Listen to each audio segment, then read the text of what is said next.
All right, we get it rolling on the Krueg Show, August the 8th, 3 o'clock on the West Coast, 6 o'clock on the East Coast. Hope everybody's having a great day. It's warm where I'm at. It's warmer where Ryan's at. Welcome to the Pig and a Pickle Krueg Show, brought to you by Pig and a Pickle, the title sponsor of the Krueg Show. Check them out. 2 locations, Emeryville and Corte Madera. They're open 7 days a week in both spots, 11 a.m. till 8 p.m. or until they run out.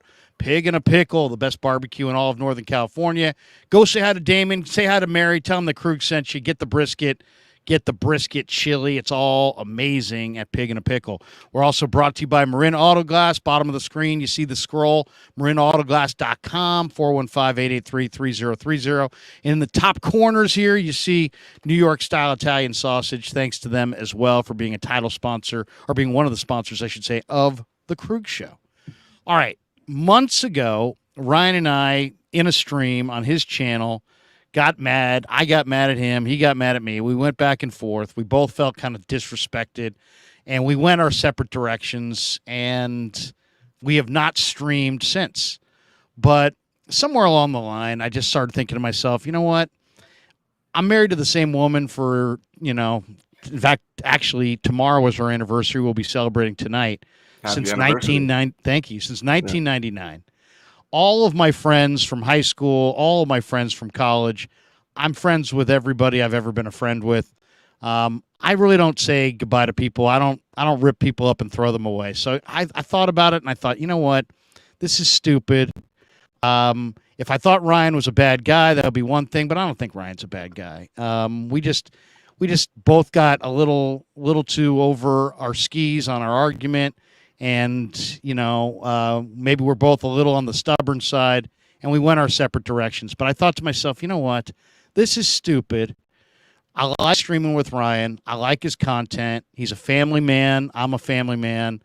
We both have this very much in perspective. Let's not pretend that we don't and be mad forever. Let's talk it out. We still haven't had our lunch at Pig and a Pickle. We're going to do that. And I said, I basically just said, I don't want to do this anymore. So we decided, hey, you know what? Let's talk it out. We got on the phone the other night. We talked it out a little bit. And we said, let's start streaming together and let's start talking what we both really enjoy and enjoy making money on. And that is the 49ers and the audience and it's going to be a great season with the Niners. So instead of having this war on the shore, let's thaw the thing a little bit and get back together and get back on each other's channels and let's get back to doing what we do, which is talk football and not insult each other and get all pissed. So back by somewhat popular demand is Ryan Hensley. Ryan, nice good to see you, man. Thanks for coming back. Yeah, nice to see you as well. At the end of the day, it's football, right? So it's not that big of a deal. I think it's good for us. It's good for the fan base. And, as we near the beginning of the season, we're all going to be wanting the same thing, which is 49ers to win a Super Bowl. So I think it's good that we come back together here and continue working together, Larry. I know you're a good man, family man. I am myself. I just got done coaching basketball all weekend and hanging out with my kids and my wife. Just got out the pool. It's hot as hell here. I'm ready to move forward with Larry Krueger on the Krueg Show. Let's do it. Let's do it, man. I'll be the first to say it. I'm sorry for insulting you or attacking your credibility.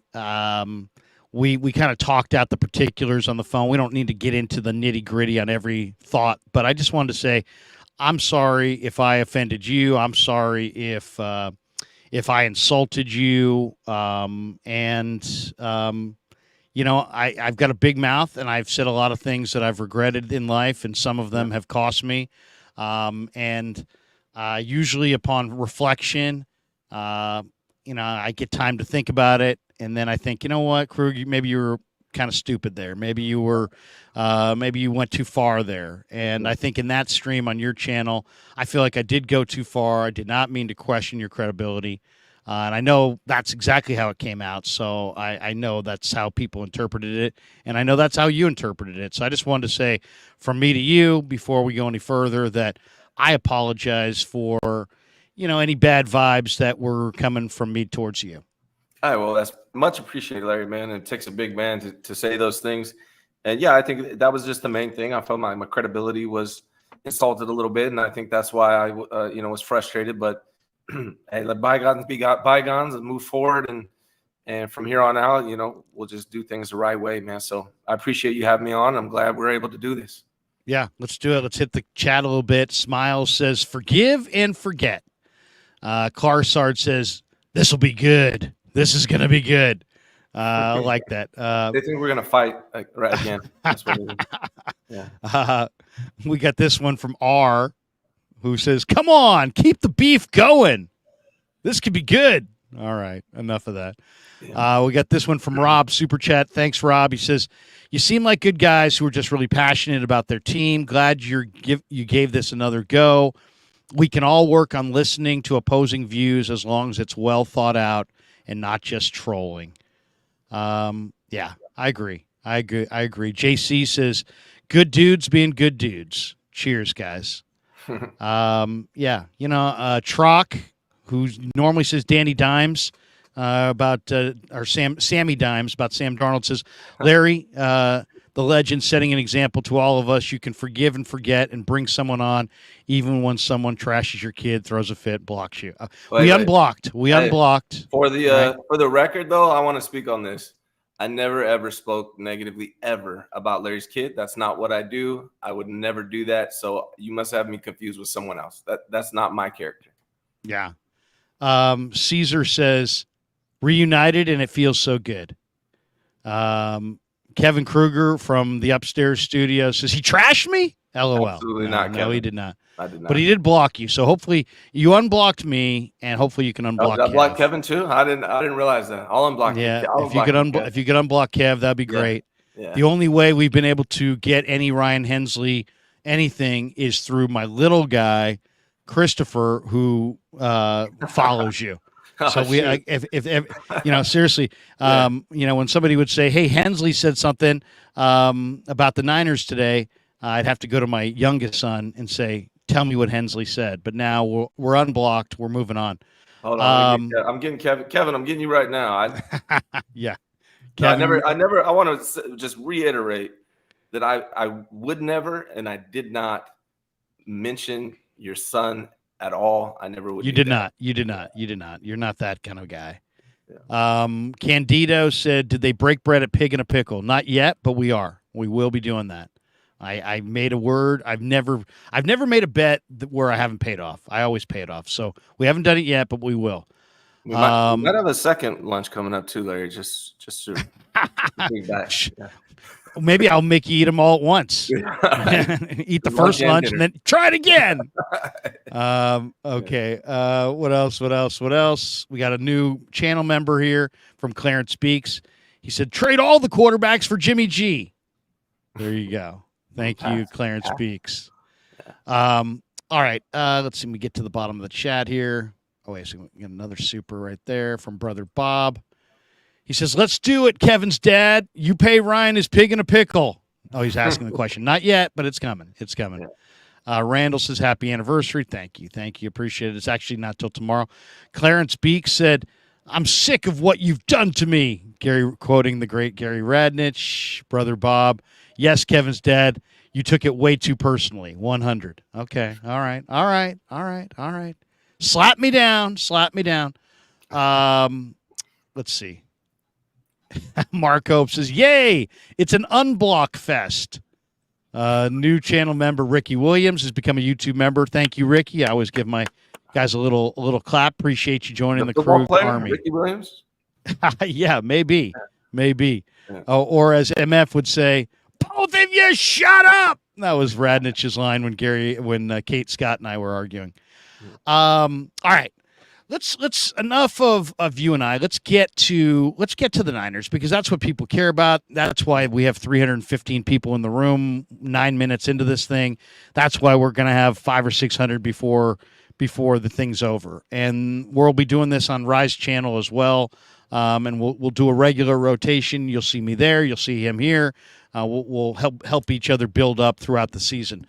Let's get into the quarterbacks. Now, this is, everybody's got different stats on this stuff. Yeah.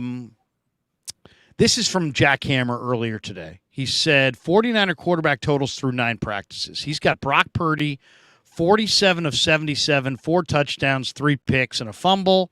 He's got Sam Darnold at 51 of 75, 3 touchdowns. He's got Trey Lance, 47 of 72, 2 touchdowns, 1 pick, 1 touchdown run. And he's got Brandon Allen, 24 of 38 with 1 touchdown. I threw a beautiful deep ball yesterday to Willie Snead on Willie Snead Day yesterday in Santa Clara. Willie Snead was incredible. He caught this. I don't know if I'm sure you've heard about it by now. Last play of practice, Trey Lance in the move the ball drill. So they're trying to, he's trying to score. Clock's ticking down. He's got Willie Snead on a go route down the left sideline. Womack, who's just been absolutely awesome in this camp. Literally, I'm watching this at an angle. I can see Womack, and he is literally like in the exact same space as Willie Snead. I mean, he's right on him. I'm getting ready to throw down incomplete, and somehow with his left hand, Willie Snead reaches around Womack, makes the most amazing catch. The whole sideline erupts. Trey's like, yeah, touchdown. And it was the catch of the day, play of the day. Flat dime from Lance to Snead.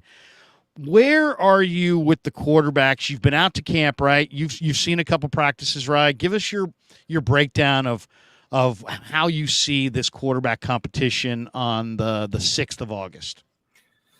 Well, I don't even know if I would call it a competition. I think a lot of people know that I'm excited about the possibility of Trey Lance's future, but based on how Brock Purdy played last year, the guy didn't lose. So I've been saying this since February, or before that, since January, that Brock Purdy will and should start week 1, regardless of what happens in training camp or preseason, and I still feel that way. I don't think you can bench a guy who hasn't lost yet, and I don't think it would be fair to him or Trey Lance, Sam Darnold, whoever. I don't think it's fair to put them in that situation with an undefeated Brock Purdy sitting behind you. So as far as the competition is concerned, it's really about QB2, and I think Trey Lance is killing Sam Darnold, from my opinion, from what I saw. Now, I'll be honest. I went there on Sunday and Monday, the last day of no pads, the first day of pads. And on the Sunday, mom's calling. Let me turn that on. There we go. Sorry, guys. Unprofessional. But I went there on Sunday, and Sam Darnold looked like the best quarterback to me that day. And then that was the day. That was like the Sam Darnold day, right? I mean, he was stepping up in the pocket. He was making all kinds of throws. The crowd was buzzing. I mean, it was like that was an incredible. You got an emergency or something, maybe? Hey, Mom, I'm gonna have to call you back. I'm live with Larry Krueger. Sorry, Mom. Sorry, I turned off notifications, but it keeps ringing. I don't get it. But Mom's understanding. So there we go. I'm just a mom's guy at heart. but yeah, no, Brandon Ayuk was killing it over the middle. Darnold was just picking them on those deep crossers. Seemed like Brandon Ayuk, wide open. So it felt really like, damn, Sam Darnold's killing it. But the next day, I felt like Trey Lance was the best quarterback there. And so I think it's been back and forth. Overall, what I'm impressed with is Trey Lance's ability to improve. He looks night and day better than he was last year to me.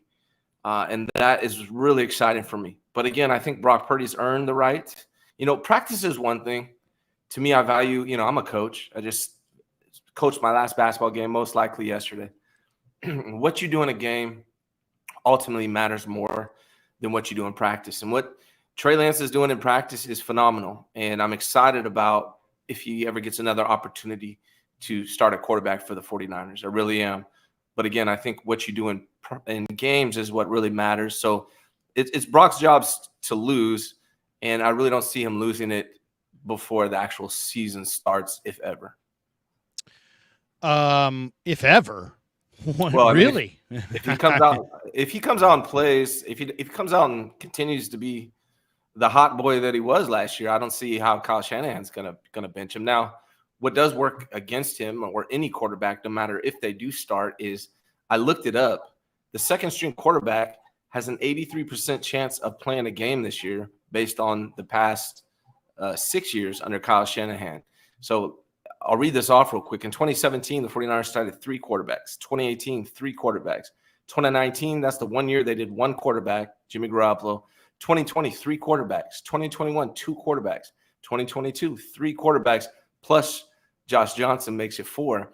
So the odds are at some point your QB2 is going to play. Knock on wood, hopefully nothing happens. But if Brock Purdy comes out and plays the same way he played last year, it's not going to be because of performance that a QB2 gets an opportunity. I don't know if you caught this, but I had we got a chance to talk to Trey the other day, and let me see if I can share this. Wait a second. Yeah, I think here it is. I'm gonna see if I can share the screen here, and this is a question that I asked Trey yesterday, and it was about the throw that he made a bad throw to Debo. It wasn't the day. It might have. I forget exactly what day. Probably a couple days after you were there.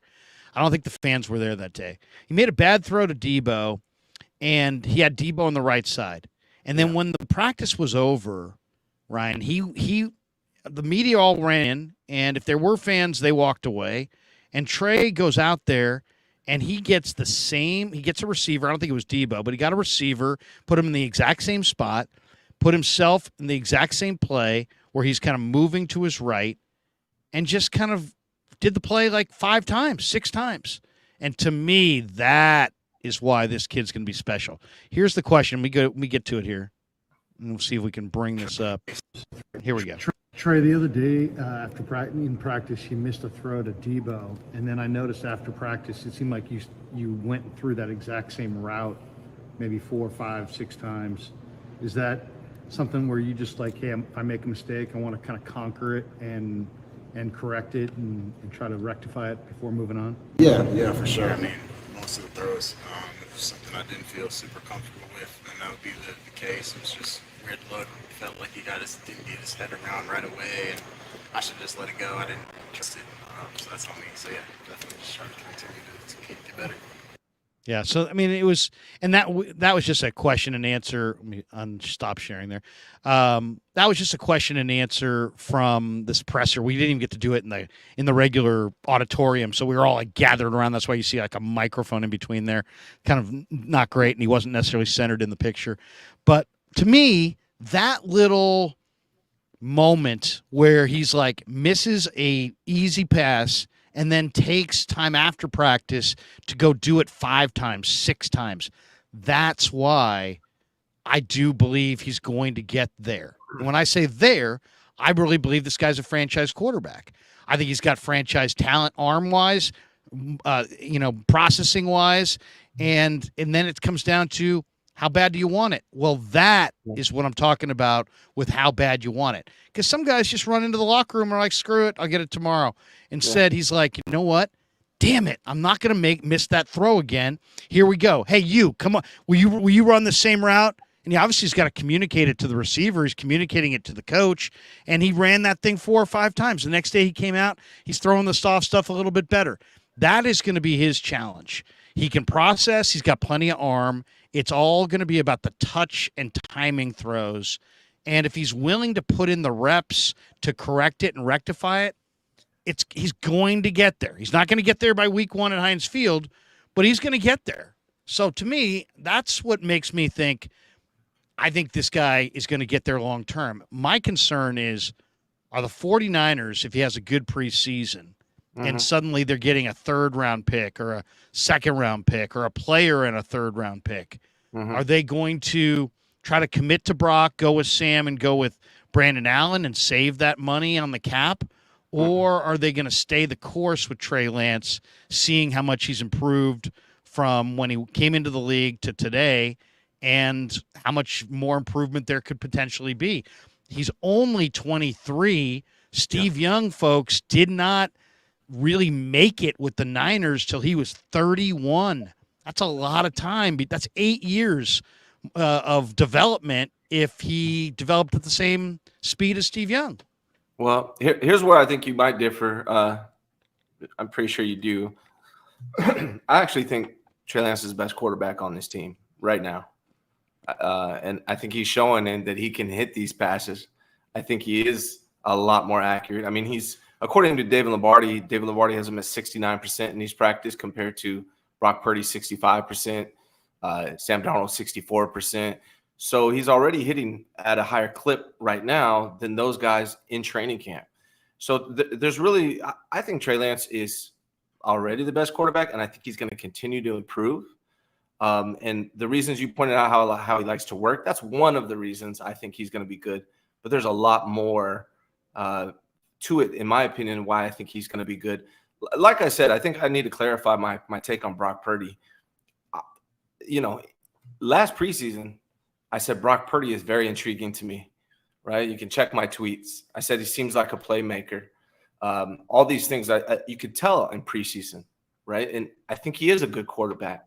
He worked the clock down in that first game. You could see he had some veteran tendencies. I liked what I saw from Brock Purdy, and I still like what I see from Brock Purdy. I think the thing for me is that I feel like what all the great things that Brock Purdy has about him, I think that Trey Lance either has or will get with more repetition and time. But I think there's things about Trey Lance that no matter what Brock Purdy does, I don't think he's going to be able to get. And that's why, to me, Trey Lance has always been the more exciting prospect, and the guy that I think can be elite. Like, I feel a little different about you. I'm not sure if either one of these guys can be franchise quarterbacks, but if I had to put my money on one, it would be Trey Lance, just because he has, to me, that higher upside.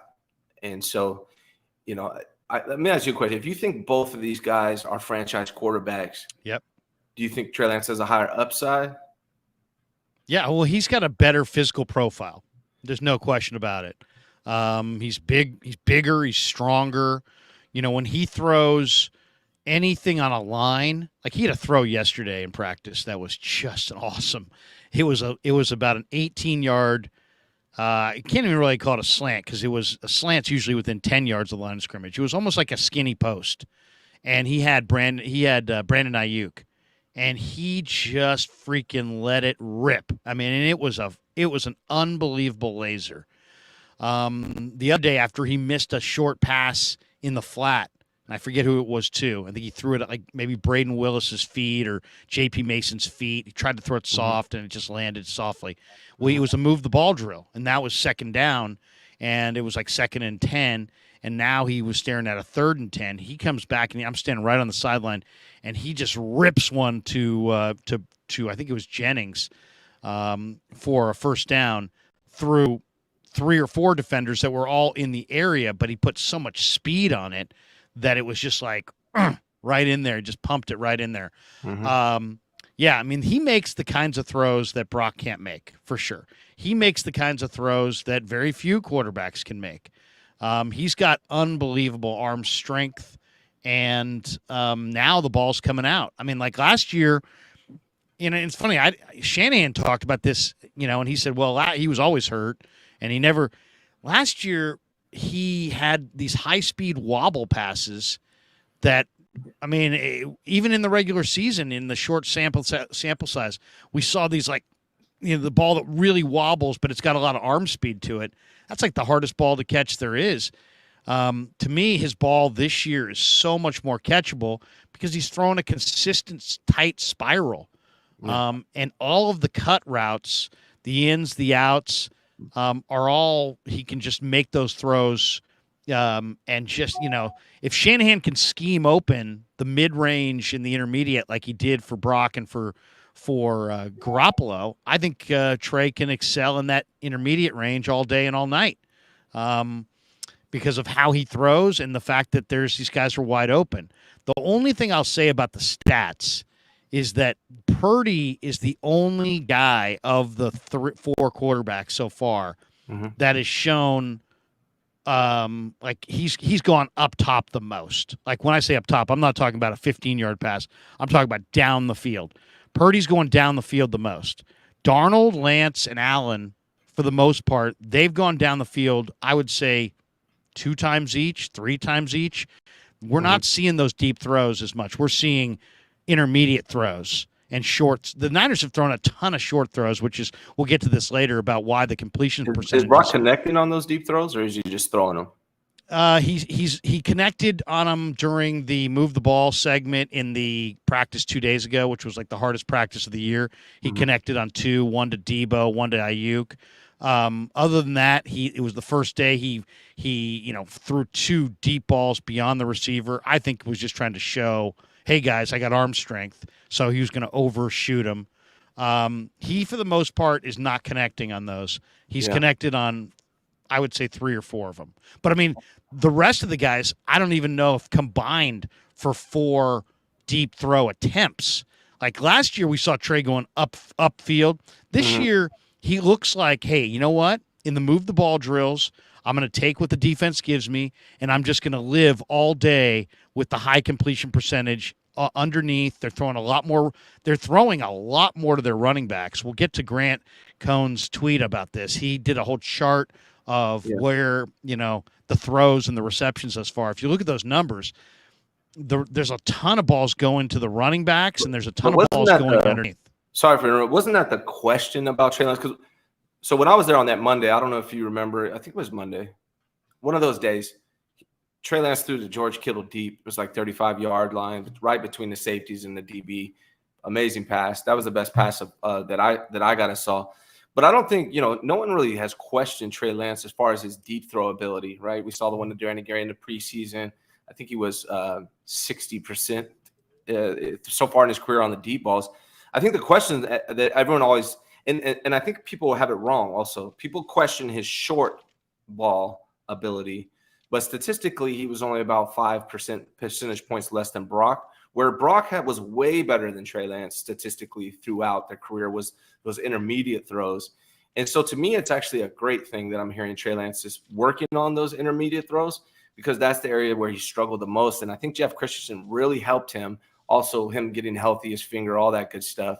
I think the fact that he is working on those intermediate throws is probably the best thing he could do right now. No doubt. To me, I did a video the other day on the quarterbacks, and I said, okay, here is the path for all 3 guys to the starting job. For Brock, he's got to show that he hasn't lost arm strength, ball speed, and he's got to demonstrate he can throw, with a lot of the same velocity at least that he had a year ago. If he loses velocity, he's not the same guy. And I said, if he can't, the defenders aren't going to need to defend the entire length of the field or width of the field, and they're going to defend the Niners the same way they did under Jimmy. They're going to give them the deep third, not worry about it. Everything outside the hashes, they're just not going to worry about. They're going to cheat inside late in the down. He's going to throw picks, and that's going to be a problem. So that's his bugaboo.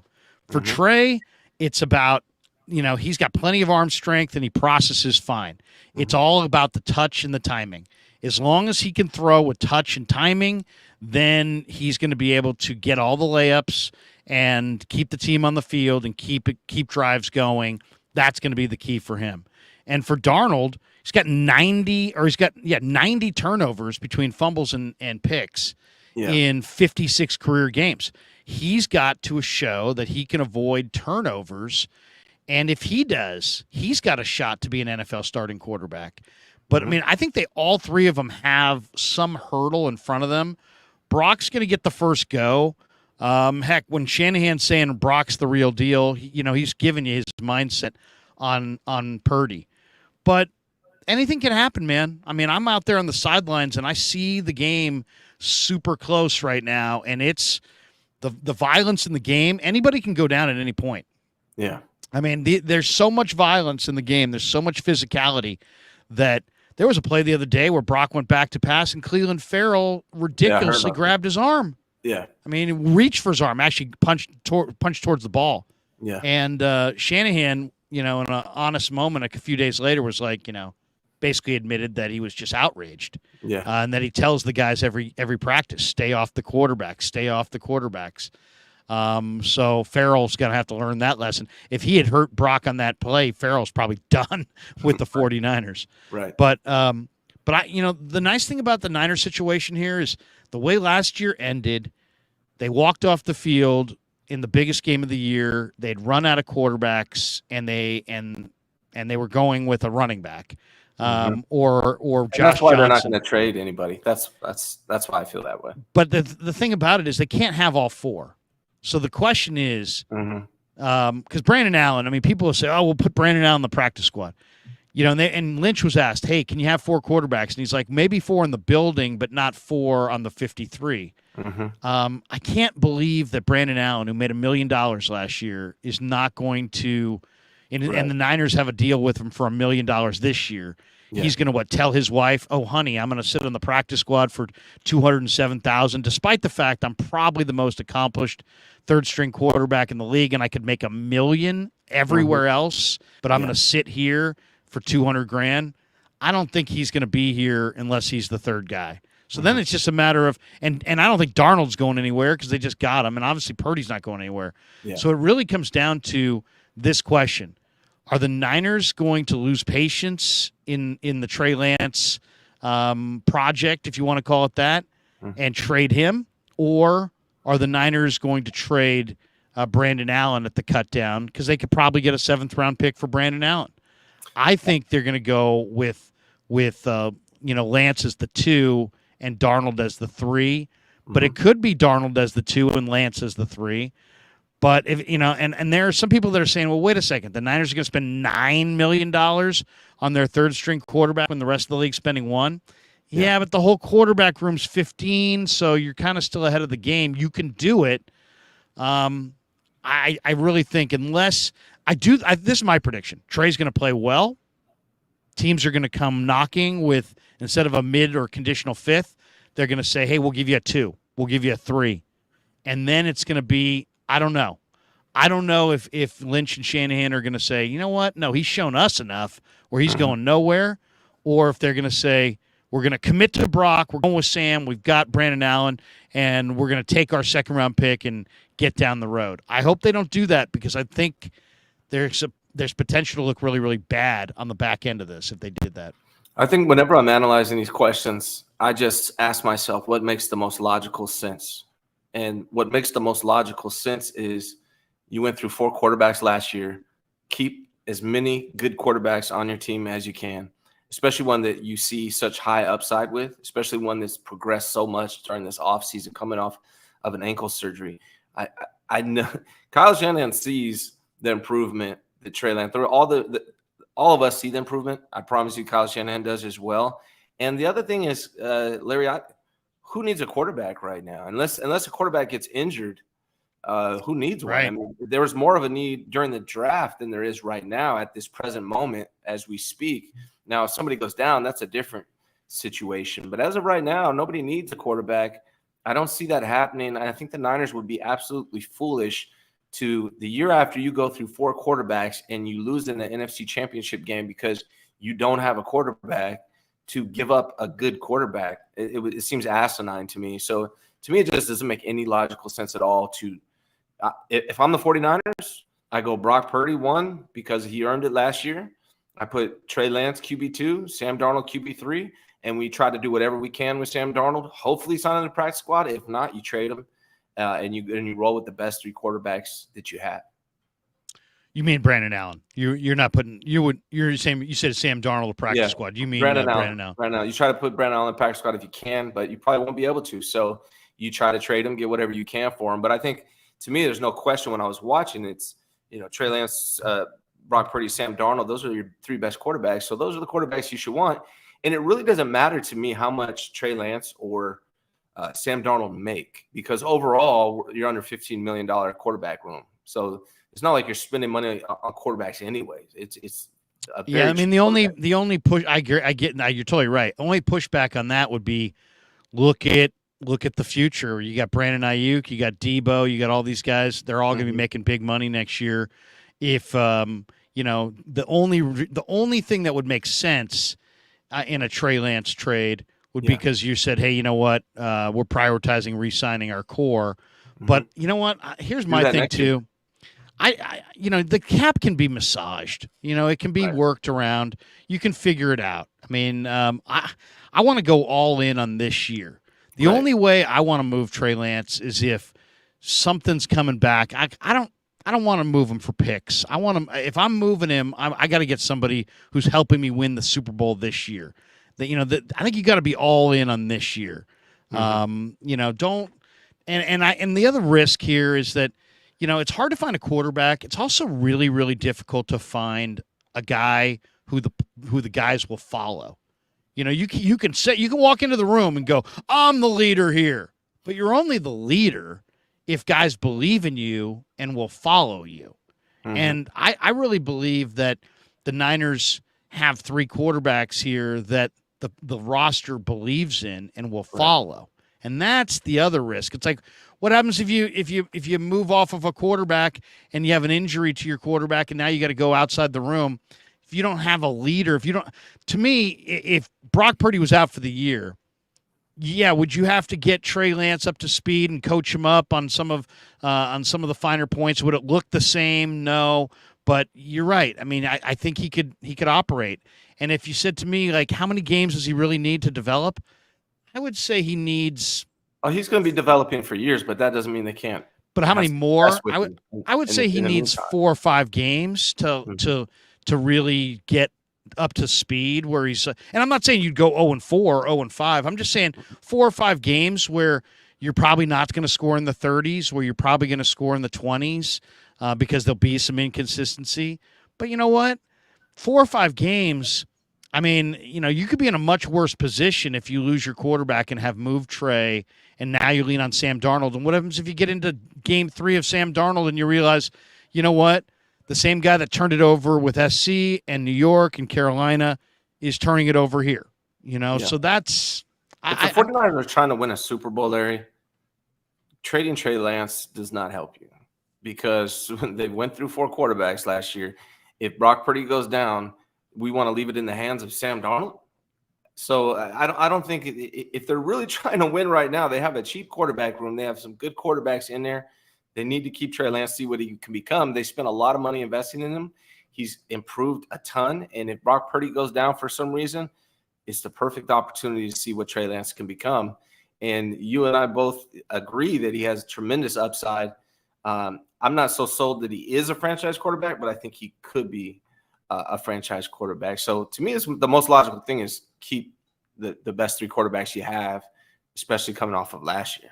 Yeah, no, I tend to agree with you at this point. PS says, big shout out to both Larry and Ryan for coming back together. It is okay to disagree on topics without being disagreeable towards each other. Thank you, PS.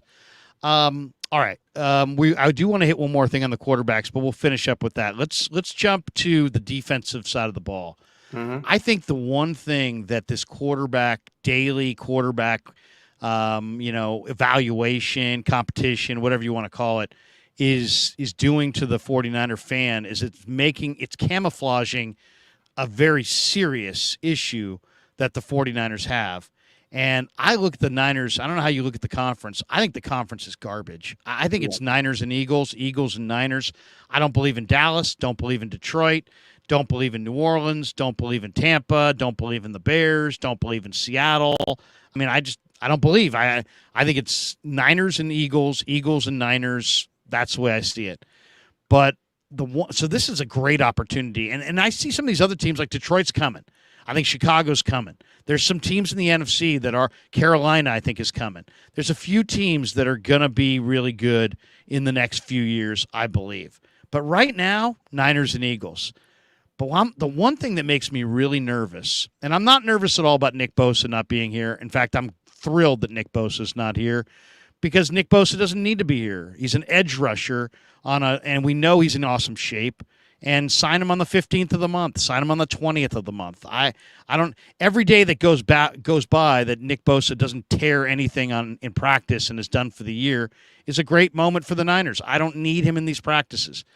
But I'll tell you, the one thing that is a glaring thing So the Niners had over 1,300 snaps between Ebukam, Willis, and Amenahue, and those guys left the door, walked out the door, and they brought in, Robert Beal, who barely got on the field at Georgia during his career, had one good year there. Austin Bryant, I'm not really sold on him, and Cleveland Farrell, who doesn't sack the quarterback. He's got 10 sacks in 4 years. They also have now Taco Charlton, Alex Barrett, Dalen Hayes. Ryan, I think this is the biggest issue that nobody's talking about. I asked Chris Kosarek the other day, I said, Chris, are you going to play your ones a lot more this year? Because you got a dominant number one group, but your twos and your threes, you don't have the quality of depth that you've had. And he's like, no. He's like, I can't play my number one defensive line 70 snaps or they won't be fresh in December and January when we're rolling towards the playoffs and hopefully going towards the Super Bowl. Mm-hmm. It makes all the sense in the world, but that means they got to get real reps out of either Kerry Hyder, Robert Beal, Austin Bryant, Alex Barrett, Taco Charlton, Cleveland Farrell, and I don't know that I got a lot of belief in any of those guys. I think the Niners badly need some defensive end help. Where do you weigh in on what did you think of the defensive ends when you were at practice? What do you think of it on paper? When I was there, I actually saw, and I've heard that it wasn't always the case after I left, but when I was there, Drake Jackson looked phenomenal. Oh, he does. He looks great. Yeah. That was the game he chased down Elijah Mitchell in coverage like he was a DB. Right. Went off his helmet. Yeah. Went off his helmet. It's perfect. And also he tipped the ball from Trey Lance, and he was great at tipping balls last year. So, I mean, I like Drake Jackson. I think the 49ers really believe in him. So, to me, I think Drake Jackson is solid, whether he's the starter or not. I think he's very solid. I know Taco has come off the plane and played 2 really good games. So that's great as well. Cleveland Farrell, there's times like in OTAs, I think he played really well. And then I've heard he's had kind of up and down during training camp. So it doesn't bother me as much. That's not my biggest worry for me personally. I think they're going to be okay as long as those guys stay healthy. What scares me the most is tackle depth. And maybe we're going to talk about that later, but that's the biggest offensive tackle. Yeah, that's what scares me the most. But maybe I'm missing out on it. I mean, you saw more of training camp than I did. But when I was there, I saw a lot of great things from Jake Jackson, and I've heard a lot of good things from Taco. So I'm not too concerned, but maybe you have a better reason. Also, I should mention this. I know he's not an end. He's a tackle, but Kinlaw looks really good as well. So I'm actually pleasantly surprised. And you got Hargrave and Armstead and Bosa, of course, if he eventually signs his contract, which I think he will. That really doesn't worry me too much, but maybe you have more reason to worry than I do because you were there. Well, I love the tackles. I mean, Hargrave, Armstead, Givens looks great. Kinlaw, you're right. Kinlaw looks monster. Yeah. T.Y. McGill looks really, really good. Mm-hmm. Marlon Davidson has had some really good reps. The guy who I absolutely think is coming is Spencer Wagee, the rookie from undrafted free agent, college free agent out of North Dakota State. He looks tremendous. Kalia Davis has got great speed if he can stay healthy. He missed practice the other day. I like him at tackle. I mean, at tackle, I think they're stacked. Yeah. My biggest concern is defensive end. In fact, I think if I were the Niners, based on what I've seen, I would start Spencer Wagee opposite Bosa, and then just bring Drake, in on third down and let Wagee, who played defensive end in college, let him play the rundowns at defensive end, and give up a little pass rush there, and just keep Drake fresh. Unless you can get somebody. What do you think about Kinlaw on the edge? No, I think Kinlaw. No, he's like a zero technique. He's like probably the least of He's probably the least pass rushing player they have on their front. He's really strong. One-on-one drill. I saw him do a drill there and on the edge, and he murdered somebody. Yeah, so maybe it's just a bad rep by whoever was trying to block him, but he did good there, and he slimmed out. So I was just curious what you think about that. I mean, I love the way he's looking. I mean, he looks incredible. He had one play where he went to the ground and he kind of grabbed his knee, but he was back out there the next day. Mm-hmm. I think Kinlaw is amazing. He looks amazing right now. I like him as a bull rush monster in the middle. Yeah. And Alex Barrett has had some good reps. Tacos look good in some of the one-on-ones. I got a question for you about this. I got to see man. Beal. I got to see Beal play more. Beal's got to Yeah. get healthy and play more. Bill's a freak athlete, but it appears Wilkes is blitzing a lot more with the safeties and even the linebackers. So do you think that might just benefit these DNs enough, like having that extra pass rusher, whether it be safety or a linebacker, that may assist these guys get more pressure on the quarterbacks to where maybe you don't need as big of a role from some of these DNs. What do you think about that? Well, there's no question. You're going to see more, what they call them dogs, right? When the linebacker blitzes. I think you'll see it more. It's funny, Wilkes was asked about it the other day, and he's like, you think we're blitzing a lot? He's like, he was kind of questioning the question, like, hey, we're not, we haven't blitzed a lot. But D. Winters, Jalen Graham, Marcelino especially, is a tremendous blitzer. And I think you're definitely going to see, whether it's Greenlaw, Warner, McCrary Ball, I could see any of these guys coming on blitzes, and it will help. Yeah. I'll tell you the guy who's intriguing to me, and I'm going to do a video about this later tonight, is that the Tampa Bay Bucks are supposedly eager to trade Devin White. And to me, Devin White, who's also an inside backer, but Devin White is about 245, 250. He's easily the best. His as a run defender, he's good. But where he's really special is as a pass rusher and as a pass rushing inside backer. And if he's just an impact front seven guy. And I saw people saying, well, they may trade him for a second or a third. I mean, the way the Niners have gotten by without their picks, the way they operate on day 3, the way they get guys after the draft. If I could get Devin White for Demetrius Flanagan Fowles or Oren Burks and a 3rd-round pick, man, I would absolutely do it. I don't care if he's a free agent at the end of the year. I don't care if he plays a premium position.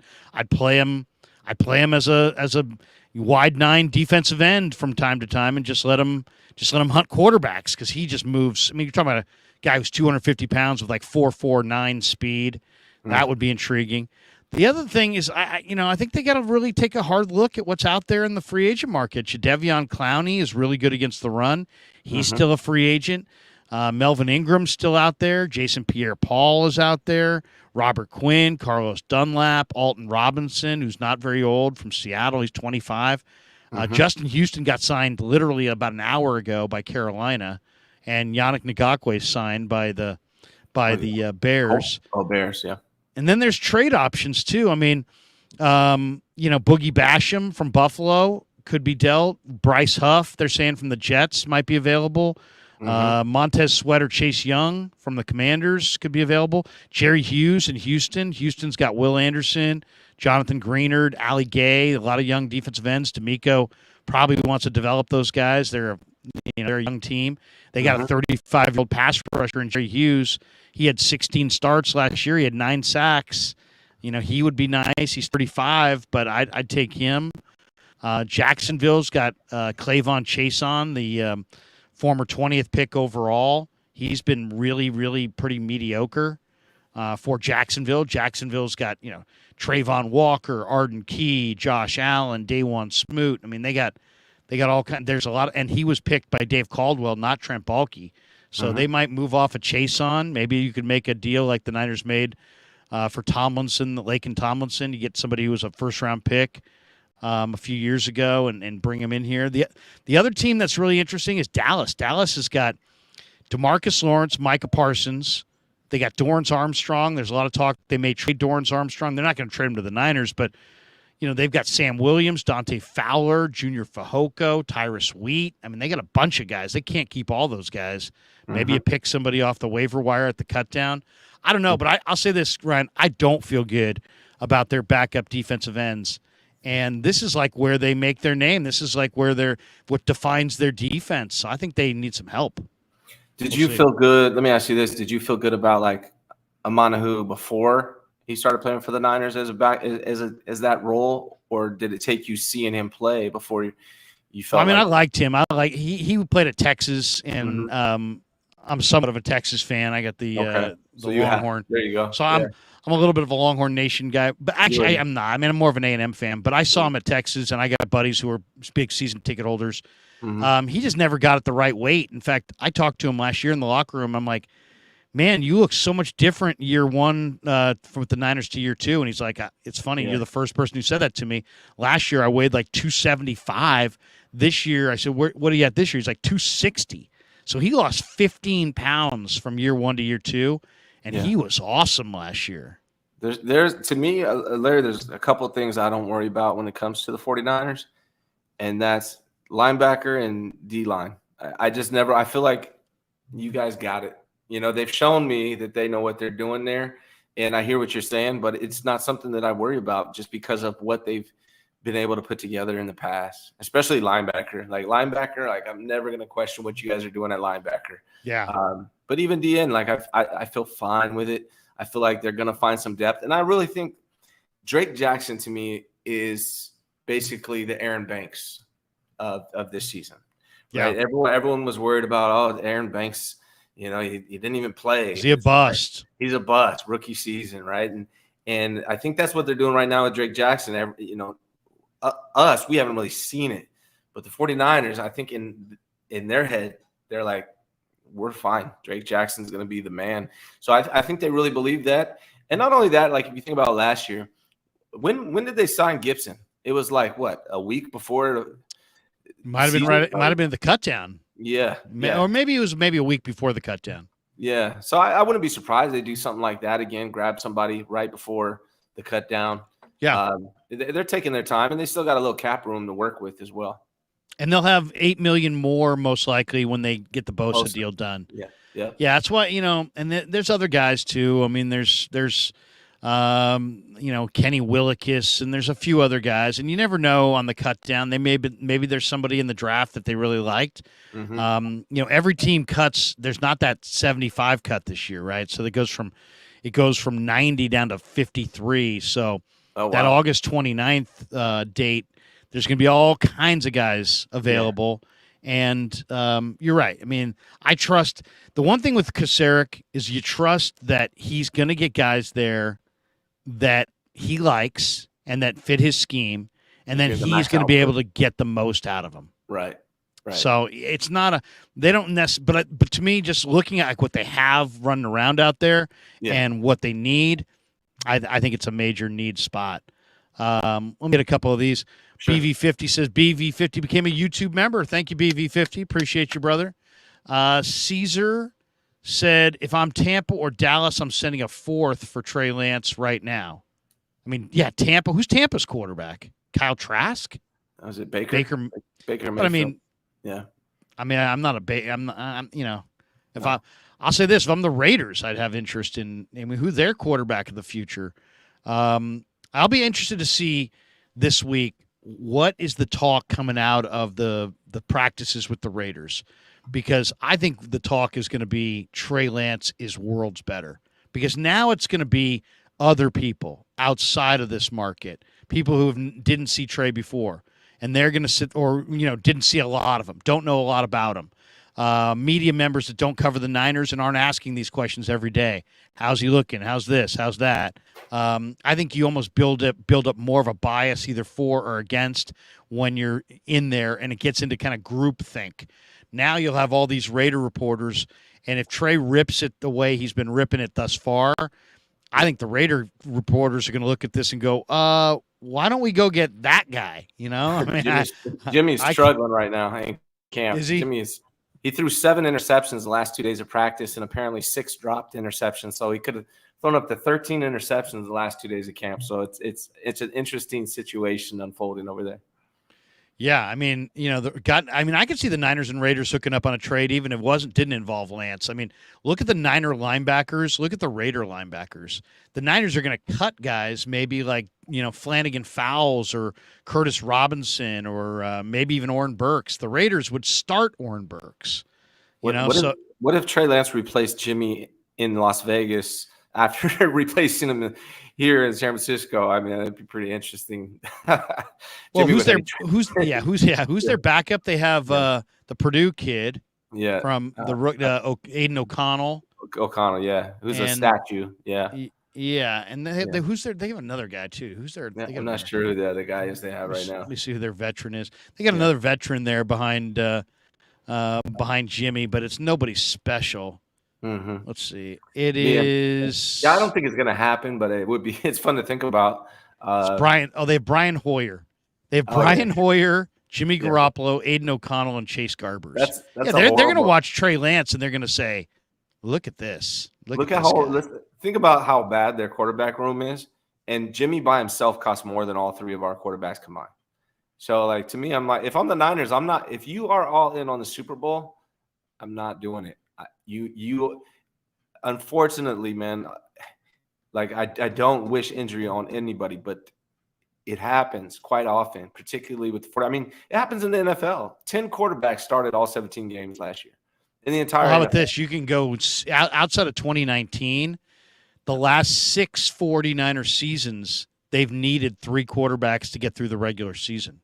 6 years in a row. So why it should be an insult to them. They should laugh at people wanting to get rid of a quarterback. That's how they should be thinking right now. Like, you want us to trade Trey Lance for a 4th? Are you joking? Like, that's how they should think about this, honestly.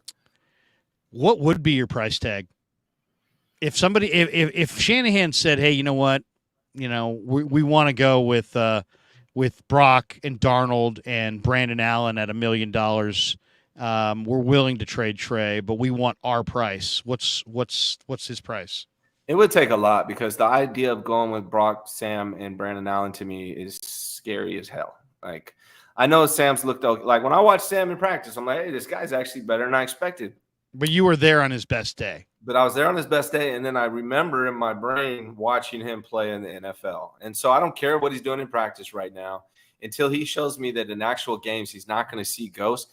That's a scary, scary prospect to me, to imagine going with Sam Darnold in any situation on a 49ers Super Bowl caliber roster. If you could just give me Brock and Trey, and that's the only quarterbacks that play for this team for the next 5 years, I would be completely happy with that. I don't want to see Sam Darnold. So it would take, I can't even name a price, honestly. It would be a lot for me to want to give up on Trey Lance, just because I believe he has elite potential. Again, let me reiterate the word potential. But I think he has elite potential, and I'm not going to give up a quarterback who I think has elite potential for anything short of giving me half of what we spent on him. Like, at least I need a first, I need a second, and a second or something. Yeah, I agree. I mean, it has to be something major. Like, if the Raiders came, I'd probably want like a 1st-round pick and Michael Mayer, something like that. Right. If it was Washington, I want Montez Sweat and a 1st-round pick. You know, I mean, I want something significant. Right. If I'm making that deal. I agree. Yeah. 49er fan LA says, Ryan, did Brock not show he can throw the deep ball last year? Might not have had Trey's arm, but he's not scared to air it out. That's all you can ask for. The threat alone makes defenses respect it. So to answer your question, he had a good pass up George Kittle up the middle. I know he hit CMC on a go route like 25, 30 yards. So what I like about Brock versus Jimmy, I'll put it this way. Jimmy had decent arm strength, probably better than Brock, but he was scared to pull the trigger. What I like about Brock is he's not scared to pull the trigger. But like Larry said earlier in the show, that he's not going to be able to make all the throws that Trey Lance can make. So if both of these guys can develop to their full potential, I'd rather have the guy that can make all the throws. And that's just how I feel about Brock. And when I called him a dink and dunk quarterback, it was probably the wrong thing to say. I look at Jimmy Garoppolo as a dink and dunk quarterback. But this offense is very dink and dunk. What I really meant, though, is that Purdy just can't make the type of throws that Trey Lance can make. He doesn't have that kind of arm strength. And that's all I meant by it. And so, yes, I like how Brock Purdy's not scared to let it loose. But I think his arm talent overall is not in the upper echelon of NFL quarterbacks. To me, where Brock is immediately better than Jimmy is that the two biggest elements of Kyle's pass game are the bootleg game and the play action game.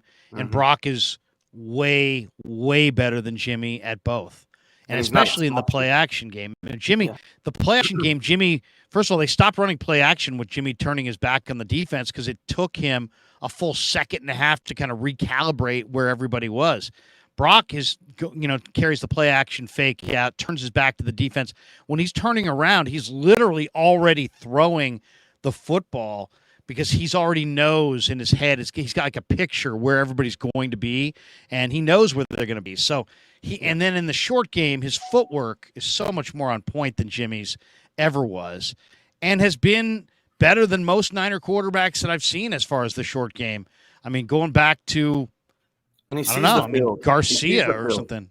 He sees the field, and he's a playmaker. That's what I noticed about Brock from the very beginning.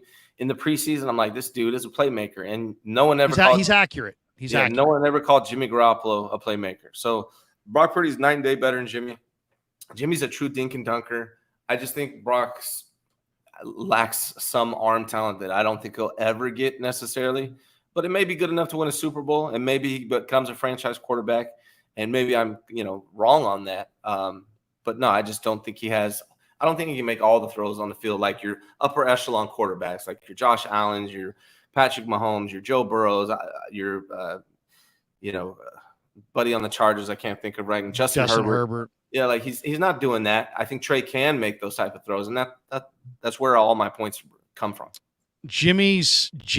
I think Jimmy had the arm strength to throw the ball down the field, but his lack of belief in himself made it so the Niners almost had no downfield passing attack under Jimmy and almost nothing outside the numbers.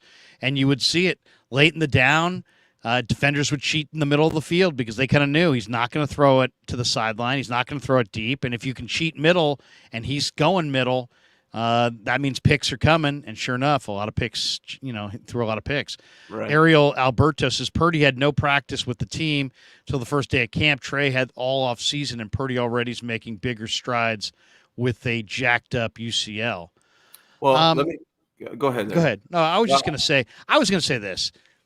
I wouldn't say that Purdy's making bigger strides than Trey. What I would say is, and I've been out at every single practice, these guys all have their days. Like Purdy had a bad day the other day where he floated a ball to Dre Greenlaw and he floated a ball down the field and both balls hung. Terrible. Yesterday, Sam Darnold, who's got a good arm, had a ball to Brandon Ayuk. It hung.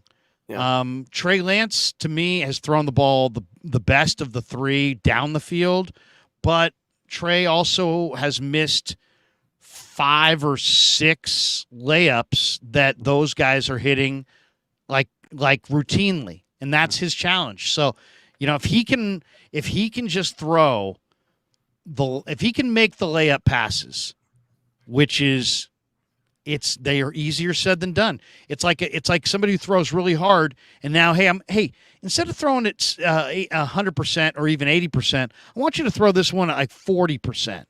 That's hard to do sometimes if you haven't had the reps. Yeah, repetition. He hasn't had the reps, so that's where he struggles, and you can see it. And that's why after practice, when he's doing these extra reps, if you're watching that, you're going to say to yourself, he's coming. He's coming, because that's the key. Does he put in the reps to correct his mistakes? Because guess what? After that throw to Debo and he worked on it, the next day he came out and he's on the short stuff with a lot more accuracy. So I just think we got to realize that it's 3 quarterbacks. 2 of them are coming off of major injuries. The other guy is trying to kind of mentally recalibrate his entire career. None of them are franchise quarterbacks this moment. But I think that there's potential for the Niners to be able to win with all 3. I think that's fair. I need to see Sam in game. But yeah, I mean, I really like we can obviously win with Brock, and I think we can win with Trey as well. So I'm excited to see those 2 guys more than anything.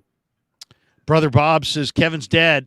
Brother Bob's always, you throw your kid on a couple live streams and suddenly I'm Kevin's dad.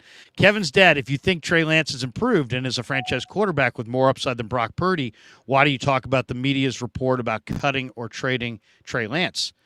Because I don't know how the Niners – I'm not in the room with Shanahan and Lynch. I don't know what they're going to do.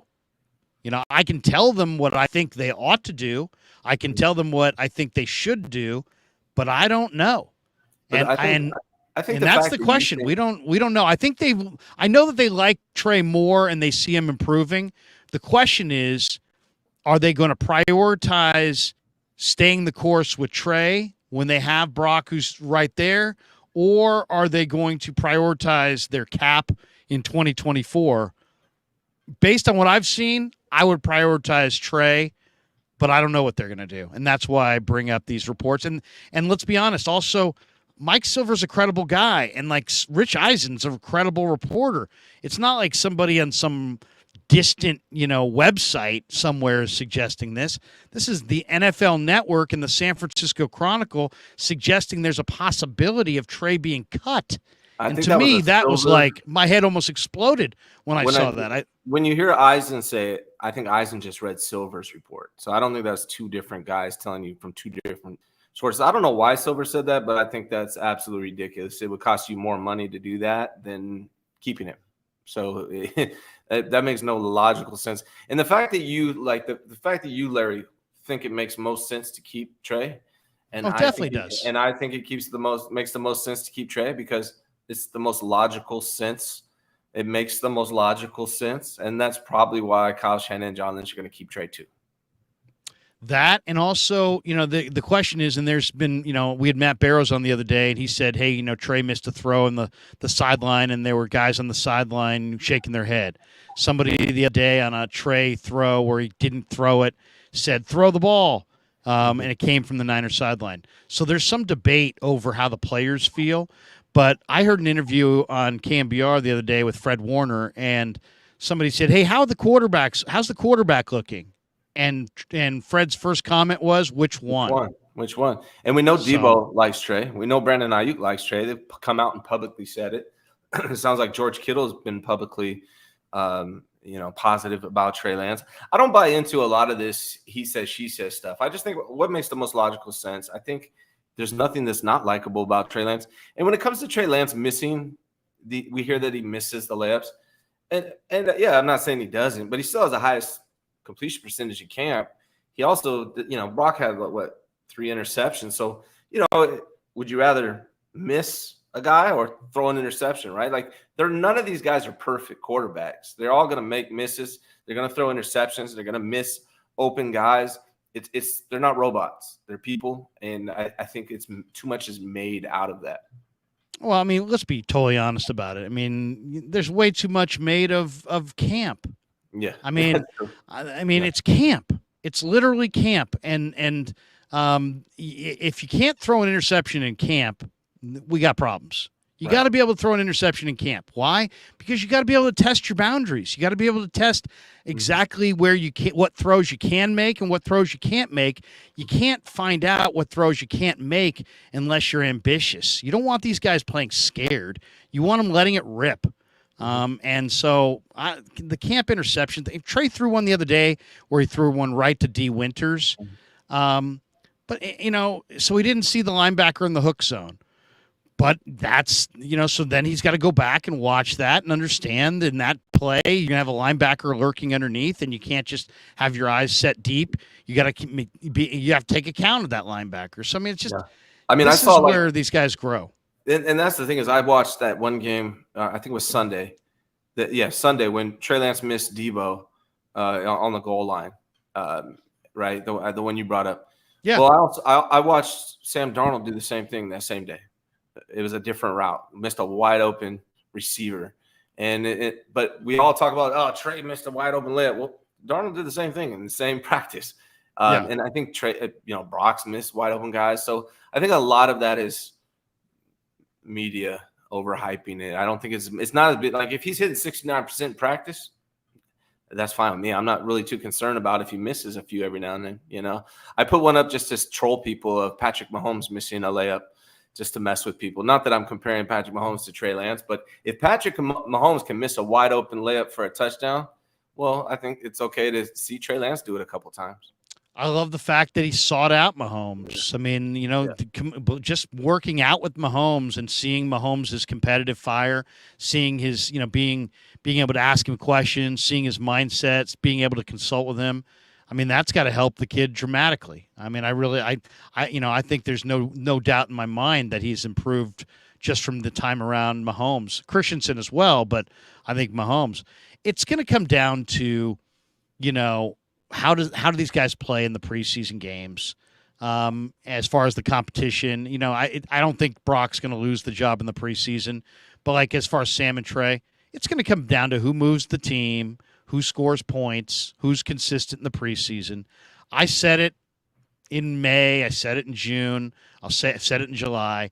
I really believe that if they can, gets into a training camp competition, that Trey Lance will beat out Sam Darnold. Mhm. I really, That's what's happening. I really believe that. And that was before I got to see Trey's kind of Improvement. better throwing as far as now he throws the ball a better spiral. He's been more accurate. I mean, he was Higher. completing 55% last year in camp. He's completing closer to 70% this year. That's dramatic improvement and without a Phenomenal. lot of field time. Yeah. Ricky Williams throws $5 in. Thank you, Ricky. Zachary Kelway says, here's a donation. Trey can't throw outside the hashes. He's terrible under pressure. He hesitates, bad at play action. He's not mobile. Trade him for a fifth. Is this a joke?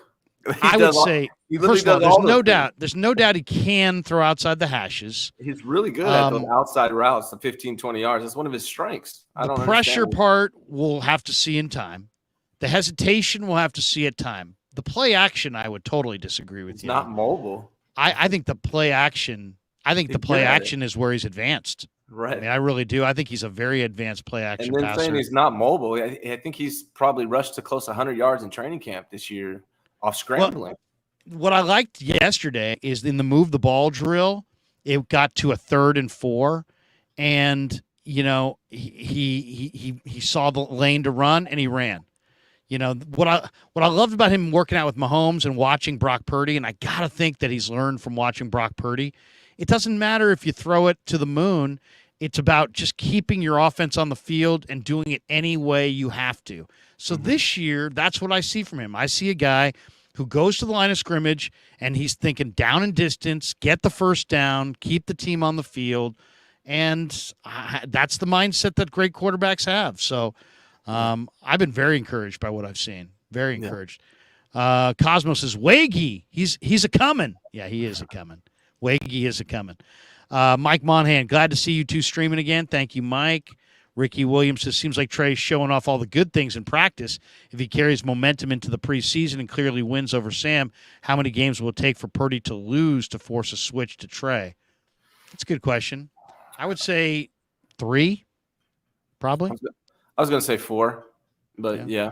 I mean, I 3 think or 4. I think that's the thing with Depends Brock how he Purdy. looks in the games, but yeah, if they lose, I mean, it's the NFL. You lose 3 in a row. Yeah. Nobody's comfortable when you've lost 3 in a row. I think that what Trey's opportunity in this preseason, to me, it's not to win the QB1 spot for week 1. What it is to shorten the leash on Brock Purdy. If Trey looks phenomenal in the preseason, I think that leash on Brock Purdy is a little shorter. But he's not going to start week 1 regardless. And I don't think he should, honestly. I think it would be unfair to a lot of people, and it would mess up the locker room, in my opinion. So I think the leash for Purdy is going to be dependent a lot on what we see from Lance in the preseason. Exactly. If Lance looks like Patrick Mahomes reincarnated in the preseason, then maybe Brock could lose 2 games, and it's really going to have a huge factor, I think. And yet Shanahan's also not going to want this helter-skelter back and forth deal, so he's probably going to stay with Purdy longer initially. Well, once you bench Purdy, it's now he's a backup forever, basically at that point. That if you bench Purdy for performance and go with Trey. And then it's really going to kill confidence in the team and him if you do that. So I think he's going to be he's going to give him he's going to give him a long leash. Again, unless Trey Lance just looks slow in preseason. Yeah. Tanyan says the hate for both quarterbacks is insane from 49er fans. I agree. I mean, come on. But at the end of the day, these guys are super young. And I can think of 25 great quarterbacks who are in the Hall of Fame who weren't any good at 23. So, I just think we're in an instant gratification world. And I understand it. Ryan understands it. Everybody understands it. But it's made people crazy this offseason. I mean, I still believe in Zach Wilson. I know I'm probably the only one. But I just really think he's going to be a good quarterback before it's all said and done. Some people see things only as they are and not how they potentially can be. Right. And it takes time, man. It takes time. It took Roger Staubach time. It took Steve Young time. It takes 99% of all quarterbacks. It takes time. And I think that's the thing with Zach Wilson. Like, I don't know if he's going to be a good quarterback, but it's way too early to write him off. And he's played, I think, 22 games in the NFL versus Trey Lance, who's played 3 1/4. Right. And so it's just, if I'm not going to write off Zach Wilson after 22 games, all you guys would run off Trey Lance after 3 1/4 you're just ridiculous. Yeah, I mean, seriously. I mean, I compared it to somebody who was laughing at me the other day because in one of the streams, I'm like, do you go to like John Muir Birthing Center in Walnut Creek and start heckling the newborns out in the hallway? You're never going to amount to shit. None of you guys can do it. You can't even fucking crawl. No, come on. You got to give it a little time. You got to give it a little time. Yeah. Papa Phil says, haters going to hate. They just doing their job. I hear you. I hear you. But it gets to be a little bit much. Yeah. All right. Surprise of camp. You were there. You put your eyes on it. Give me somebody that's really surprised you, and I'll throw one back at you. Someone who's really surprised me. I think Braden Willis is one guy that really jumps out to me. I'm really impressed with him. Braden Willis would be one. Drake Jackson surprised. I'm going to give you one. Okay. Colton McKivitz surprised me at camp. He's in good shape. He looked good to me, a lot better than I expected. So my first impression of Colton McKivitz, seeing him in person, he came out with shorts and jersey. I'm like, damn, Colton McKivitz is actually bigger and stronger than I thought. He's built. Then the next day I watch him in the one-on-one drills when they put the pads on, and he's holding his own. And I'm the guy that during this offseason that was like coming hard at the Niners with not adding depth and not finding someone else to play right tackle and not believing in Colton McKivitz. But after watching him, I think it's entirely possible that a guy with that mobility and agility that Colton McKivitz has compared to a Mike McGlinchey who seems more upright and stiff, I think Colton McKivitz might be an upgrade over Mike McGlinchey when all is said and done. I think that's possible. Yeah, my only concern is just how many games can he play? He only had like 240 snaps or whatever it was. He didn't have a lot of snaps. The depth scares the hell out of me, Larry. Yeah, and Jalen Moore. They may have to trade for a third tackle. That third tackle may be in somebody else's camp. What did you think about? Got La'el Collins. I'm looking for his name. What did you think about? Where's his damn name? Oh, Leroy Watson. I heard he was good after I left.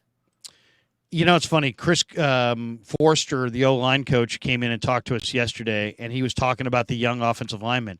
And he's like, yeah, these guys are much improved. And then he basically said, hey, let's not confuse much improved with good enough to play. Yeah. Right? Yeah. And so I think, personally, Jalen Moore, Matt Pryor, who's not in great shape. He's in better shape. Leroy Watson, I think it's the way he pronounces it. He was a former tight end, and he's looked good. He's put on some good weight. But, he's gotten abused in the one-on-ones by Taco Charlton. I mean, Taco Charlton is making Leroy Watson just like hate Taco Charlton. I mean, it's amazing. Charlton's abusing Leroy Watson in these one-on-ones. I'd say look for Cincinnati, because Cincinnati's got, they got 2 starting tackles, and then they got La'el Collins as their third tackle, and they got another guy named Dante Smith who played at East Carolina, who's their fourth tackle, and maybe they'll cut one of those guys. I think there's I would say at least a 50% chance that the 49ers have to go outside their camp roster for that swing tackle. That is a concern. My surprise of camp is going to be Jalen Graham, though. 7th round pick out of Purdue, and this guy's playing the Mike linebacker. He's wearing the green dot. He's making calls. He's looking like a veteran. He can play all 3 spots. He runs well. He's made plays against the run. He's making plays against the pass. It's funny. Scott McLuhan has a great eye for talent. He did this article in the Athletic. They interviewed him, and he was like, Jalen Graham, really like Jalen Graham. And sure enough, Jalen Graham has looked awesome. He's looked really, really good. That's good to hear. They never fell at linebacker. That's one thing you can count on from the 49ers. Seriously, Johnny Holland. Jesse Wade says Niner fans need to truly shut the fuck up. Bunch of crybabies. We are so fortunate to be where we are as an organization. The hate for 23-year-old kids is so childish. Yeah, I mean, I think that's kind of well said, actually. To be honest, I mean, we could soft pedal it and not necessarily use the language, but you know what? At the end of the day, that's kind of exactly how I feel about it. I wanted to throw this on from Grant. Grant had this. This is pretty good. I'm going to see if I can share the screen. Grant has some good stuff. Yeah, he's had some, and he's a machine. He's an absolute machine. He'll put out videos like on the way off the field. I'll be sitting next to him in the auditorium. I'll be looking down at his thing and be like 5,000 views in 9 minutes or something. It's just Dude, the guy. My hat goes off to you guys. Training camp it's seriously like a 12-hour day for you guys. I'm sure. Right? Oh, it is. I almost fall asleep driving home. I'm like, oh my God, I'm so tired. But Grant is just, he is all over it. Here's a tweet from him where my son retweeted this. This is Grant saying catches through 9 days of camp. 31 catches for Brandon Ayuk. That's a huge number. But some of these other numbers also jump out. Ray McLeod's got 12 catches. Ray had 14, my son pointed out, all of last year. He's got 12 in camp so far. Wow. Jordan Mason has 10 receptions. He had 0 receptions all of last year. They're throwing the ball to the backs a lot. That's why I'm saying some of these completion percentages are a little, I don't want to say they're inflated, but they're throwing it to the backs an awful lot. And I don't know if that's a new focus or not. Braden Willis has 6 catches, the most receptions of any tight end. Look at Latu. Latu's got 3 catches. So, and then you're seeing other guys up here on the list. Ronnie Bell's got 6 catches. Yeah. Danny Gray's got 9 catches. Danny Gray's been really, really good. Yeah.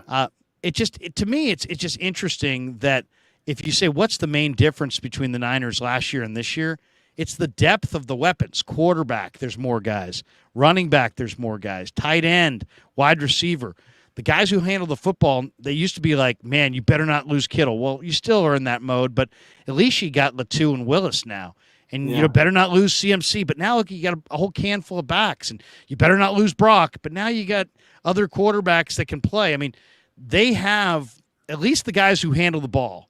They got some thin spots at offensive tackle, defensive end we've already talked about. But the weapons, Rye, they've got good depth of weapons. It makes me feel really encouraged by what they could potentially do this year. Yeah, I'm excited about it. Actually, it's one of the positions that I'm very curious about is who makes, especially at the wide receiver spot, also running back. I'm wondering how confident they are going into the season with Mitchell with his injury history and trying to put Laburn on the practice squad, or if that's one trade that I think it's a possibility. I could see them trying to trade Elijah Mitchell because of how good Laburn is, but more importantly, just because of how injured Elijah Mitchell always seems to be, unfortunately. Elijah Mitchell is a hell of a running back, but he does not seem to be healthy for very long. So that concerns me. But back to the wide receivers, it's super intriguing to me because of how deep they are. Like, is Ronnie Bell going to make the team? Like, as good as he is, I'm sure he will. He's a draft pick, but how many receivers are going to take? And I think they're only going to take 5. Yeah, so is Ronnie Bell one of them? Because I know Danny Gray is going to make it. I don't think so. Yeah, that's. I mean, unless here's my one question: if they keep Lance and Darnold, and now they've got $14 million of backup quarterbacks, do they try to hedge financially on some of these guys? Like Juwan Jennings is a restricted free agent at the end of the year. He's a possession receiver. They will not be signing him beyond this year. I'd be shocked if they did. Yeah. If you look at Tennessee, man, Tennessee's got Treylon Burks and they've got D-Hop, and then their third receiver's terrible. If I'm Tennessee and Rand Carthon, I would offer a 5th-round pick for Juwan Jennings and sign him to a 3-year deal. It'd be very popular in the state of Tennessee. Yeah. He's a damn good receiver. And if you're the Niners, as much as you don't want to move Juwan, if you got Tay Martin and Ronnie Bell who do similar things, And Trey's got a great rapport going with Tay Martin right now. Those two worked out together in TCU, and a number of those receptions that Tay has made are coming from Lance. I mean, they have a great connection. They have a lot of options there. And I know Ray Ray's good too, but like that, those are two of the positions I'm like. Now you got Deshaun Jameson. You might not need Ray Ray. Right. And, you think that Ray Ray and Juwan Jennings are locks, but are they really? Because like you said, they have Deshaun Jameson, who's a return man. Danny Gray can be a return man. And then, Ray Ray and JJ are both probably going to be gone after this year, both of them. And then you got guys like veterans like Willie Snead, Chris Conley, who could probably play those roles if they wanted to go that direction. But it seems like are they really going to try to put Bell on the practice squad? And will he clear waivers if they do? I don't know. He may not. He may not. I mean, though he doesn't have the kind of profile that makes people go, yeah, because he's not necessarily big or fast. But when I read that his dad was a college football coach, I was like, wow. Then I read a little deeper, and I saw that his dad's a college football wide receiver coach. Mm-hmm. And then I'm like, wait a second. And that's why this kid looks like this. Because his dad's basically a coach that coaches his position. I mean, imagine if you were a pro quarterback coach or a college quarterback coach, and your kid was a quarterback. Every day at the dinner table, you could just talk over practice. You could help him with nuances. I mean, that's a major advantage to have your dad be a college wide receiver coach. And it shows. Ronnie Bell, especially, it's funny, right, when they were going through the drills, Ronnie Bell, as soon as they put the pads on and started playing real football, this guy started making catches left and right. And I think that you're going to see him show in the preseason that he's ready to contribute right now. There's going to be a couple surprises, I think, and one of them may be at wide receiver. They get cut. Yeah. All right, let's finish with this. We're almost 90 minutes in. We'll just go 4 more minutes. Okay. The defense, the quarterback completion percentages are really, really high. The 4 quarterbacks the other day at practice completed between, I think Brock had the lowest one at 67%, and Trey or Darnold and Allen in this particular practice I'm talking about completed 86%. And I wanted to ask Steve Wilkes about it, but I'm like, man, I'm going to piss him off if I start asking him about these completion percentages. I'll wait a few weeks. Right. But those are high, man. 86% completion percentage against the number 1 D in football. Yeah. What do you make of it? I know I've got a couple theories, but give me yours first. So I have a large theory. There's a lot involved with it, and really what it is first, I think the quarterbacks are playing better than ever. Second, CMC, Brandon Ayuk is better than ever. Right? So you got those things going for you. And then defensively, they're being more aggressive with these blitzes, which is opening things up, but they're not able to follow through and lay wood on these quarterbacks off of those blitzes.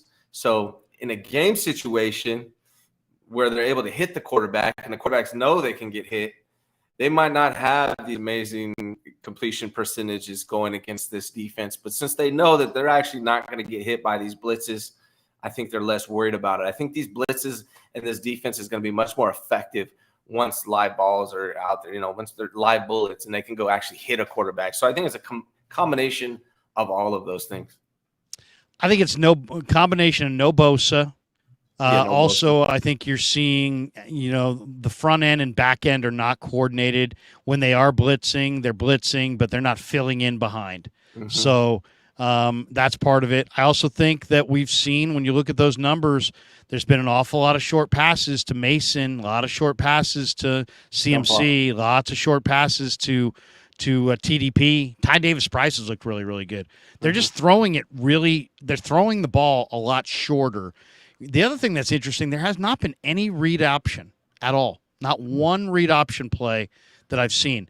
But to me, if you said, what are the main factors, I'd say no Bosa, and then when they're blitzing, nobody's filling in behind, and then you have the quarterbacks who are finding these backs in the flat and underneath, and they're dumping it off. And I think that's going to be a bigger part of offense maybe. Well, that's what you have to do, right? When you get blitzed, you got to find that hot and get it out quick. And so it sounds like they're doing a better job at that. They are. They absolutely are. And also Brandon Allen, who normally your 4th string guy, if he's getting any reps, is throwing a lot of incompletions, but he's really good in the short game, in the quick game. He's real accurate underneath. So Yeah. you got a very accurate guy underneath. Trey has been accurate when it's around his face, but he'll miss he won't miss the long ones. He'll miss the short ones. He's completing enough of them to have a high percentage, and he's ripping it in the intermediate. And then Darnold is dumping it off in the flat a lot too. Purdy's doing that a lot too. I don't know if that's by design to get their momentum, to get their confidence up, or if they want to throw more of their backs this year. I guess we're going to find out. So somebody said my mic might be clipping. I'll check that out. That sounds fine.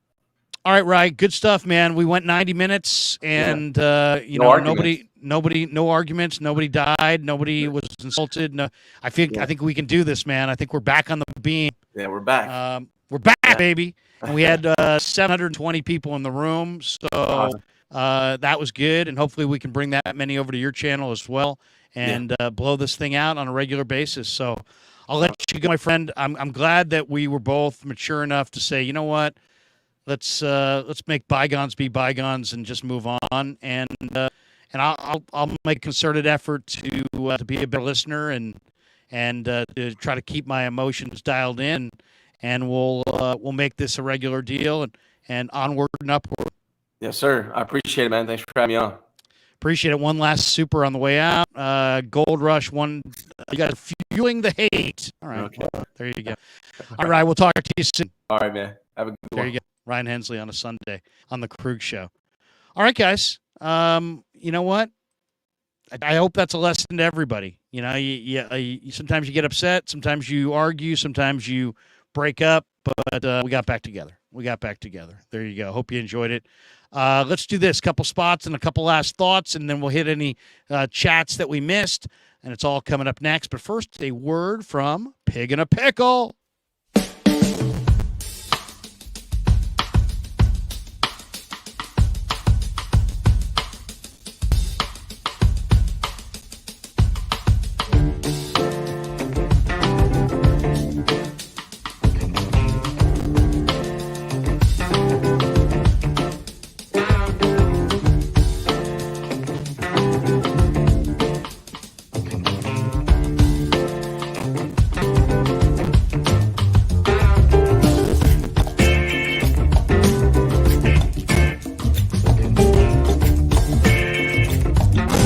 The New York style sausage was started over 70 years ago.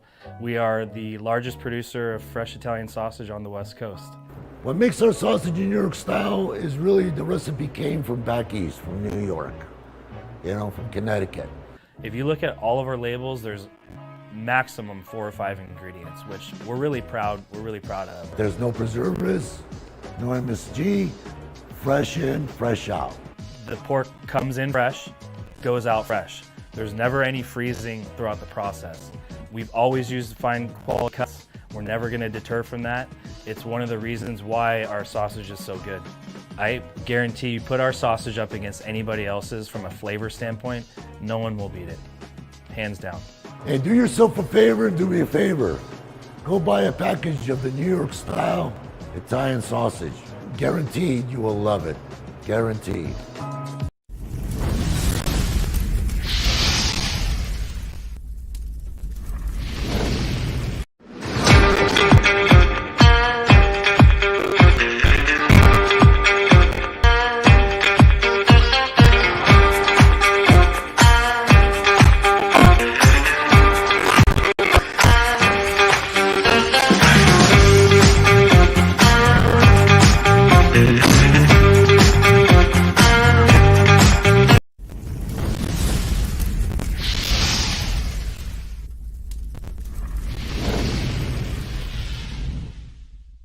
All right, coming down the home stretch in the Krueg Show. Warm day in the creek. Warmer where Rye's at in Rockland.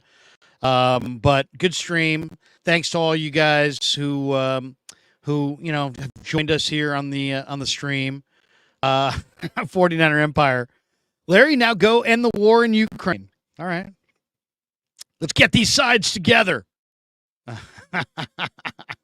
What else? What else in here? Oh, there's a good one in here I wanted to get to. Where is it? Oh, here we go. Candido Steely. Larry aced his anger management class. Thank you. You Good says the audio's a mess. Really? Hopefully that's not the case.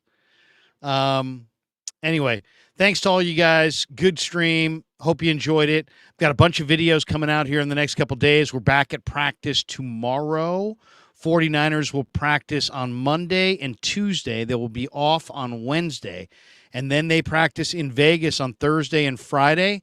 Thursday afternoon after practice, Jack Hammer will stop by and give me a full report.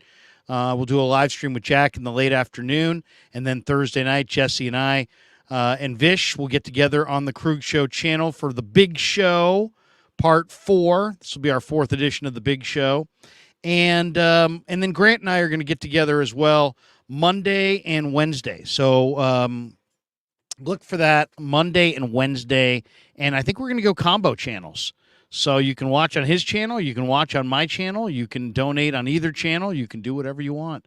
Monday and Wednesday, Grant and I will hook up, and it's been monster the last couple. We had 1,700 people in the room on the Krueg Show when Grant stopped by last week, and I think he told me that he had like 2,300 or something over on his channel when we got together on his channel last week. So a lot of people like it when he and I go back and forth, and there you go. We'll do it twice this week. We'll also be doing other stuff this week. Guy Haberman's going to be by. I'm trying to chase down Mike Silver for an interview, working on a number of different things. So I'm going to go inside and get some more ice water. Hope you guys enjoyed the stream. And thanks to our sponsors, our brand new sponsor, Marin Auto Glass. Check them out, marinautoglass.com, 415-883-3030. New York Style Sausage Company. The only kind of sausage I will eat is New York Style Italian sausage. And, of course, the title sponsor of the Krueg Show, Pig in a Pickle, the best barbecue in Northern California. Check them out in Emeryville and Corte Madera. They open at 11 a.m. in both spots 7 days a week. They close at 8 p.m. or when they run out. And believe it or not, they do run out because it's a legitimate barbecue spot. Check out the brisket. The brisket chili is amazing. The pulled pork, the barbecue chicken. And if you're in Marin County, if you go to Corte Madera, get the potato chips cooked in beef fat. It's arguably the greatest potato chip I've ever had. Amazing potato chip. It's worth going to Corte Madera. And go say hi to Damon. Go say hi to Mary. Tell him that Larry Krueger from the Krueg Show sent you.